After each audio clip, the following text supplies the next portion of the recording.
बहुत समय पहले की बात है। एक घने जंगल के किनारे एक गांव था। गांव में एक विद्वान ब्राह्मण रहता था जिसका नाम सोम शर्मा था। सोम शर्मा के 3 बेटे थे, लेकिन दुर्भाग्यवश तीनों अत्यंत मूर्ख थे। वे पढ़ाई लिखाई में बिल्कुल रुचि नहीं रखते थे और हर समय आलसी बने रहते थे। इससे सोम शर्मा बहुत चिंतित रहते थे। एक दिन ब्राह्मण ने सोचा, मेरे तीनों बेटे बिल्कुल अनपढ़ और मूर्ख हैं। अगर ऐसा ही चलता रहा तो ये जीवन में कभी कुछ नहीं कर पाएंगे। मुझे इन्हें किसी योग्य गुरु के पास भेजना चाहिए जो इन्हें सही ज्ञान दे सके। सोम शर्मा ने अपने तीनों बेटों को बुलाया और कहा, तुम्हें एक बहुत योग्य गुरु के पास शिक्षा के लिए भेजने का समय आ गया है। वह तुम्हें न केवल ज्ञान देगा बल्कि जीवन जीने का सही तरीका भी सिखाएगा। तीनों बेटों ने सहमति जताई और अगले दिन ही वे तीनों गुरु के आश्रम के लिए निकल पड़े। तीनों मूर्ख जब गुरु के पास पहुंचे तो गुरु ने उनका स्वागत किया। गुरु ने तीनों को देखकर सोचा कि ये लड़के बहुत मूर्ख हैं, लेकिन अगर इन्हें सही दिशा दी जाए तो ये जरूर कुछ सीख सकते हैं। गुरु ने उन्हें पहले पढ़ाई के कुछ सरल पाठ पढ़ाए, लेकिन तीनों में से कोई भी पढ़ाई में मन नहीं लगा पाया। कुछ दिन बीतने के बाद गुरु ने सोचा कि इन्हें सीधा ज्ञान देना इन पर बेकार है। इन्हें व्यावहारिक रूप से सिखाना बेहतर होगा। गुरु ने तीनों को बुलाकर कहा, अब मैं तुम्हें जंगल में भेज रहा हूं। वहां कुछ जानवर रहते हैं जिनके व्यवहार से तुम्हें बहुत कुछ सीखने को मिलेगा। ध्यान रखना, जो भी सीखो उसे ध्यान से समझना। तीनों ने गुरु की बात मानी और जंगल की ओर चल पड़े। जंगल में चलते चलते तीनों अलग अलग दिशाओं में बंट गए। पहला मूर्ख जंगल में एक मरे हुए शेर की खाल देखकर बहुत खुश हुआ। उसे लगा कि अगर वह इस खाल को पहन लेगा तो लोग उसे शेर समझने लगेंगे और वह उन पर रौब जमा सकेगा। उसने तुरंत शेर की खाल पहन ली और गांव की ओर चल पड़ा। जैसे ही वह गांव पहुंचा, लोगों ने उसे शेर समझकर भागना शुरू कर दिया। सभी डरकर अपने घरों में छिप गए। मूर्ख ने सोचा, अब मैं शेर बन गया हूं, सभी मुझसे डरते हैं। मैं अब इस गांव का राजा बन सकता हूं। जैसे ही वह गांव पहुंचा, लोगों ने उसे शेर समझकर भागना शुरू कर दिया।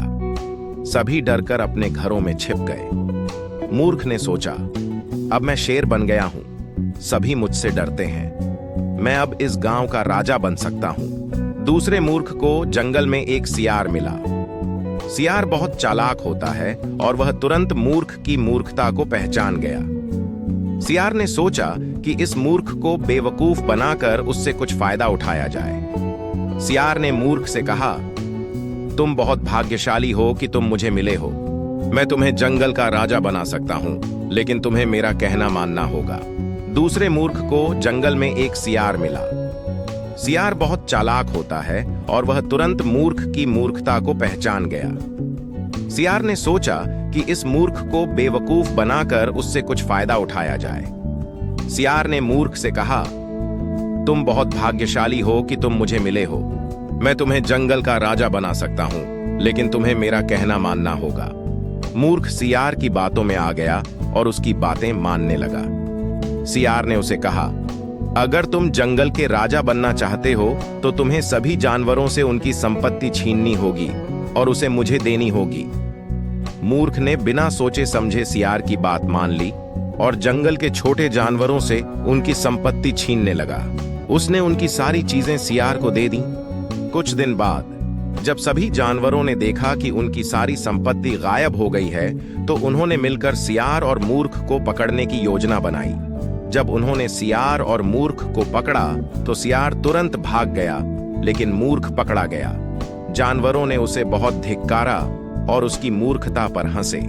तीसरा, मूर्ख जंगल में एक दिन चलते चलते एक गुफा में जा पहुंचा।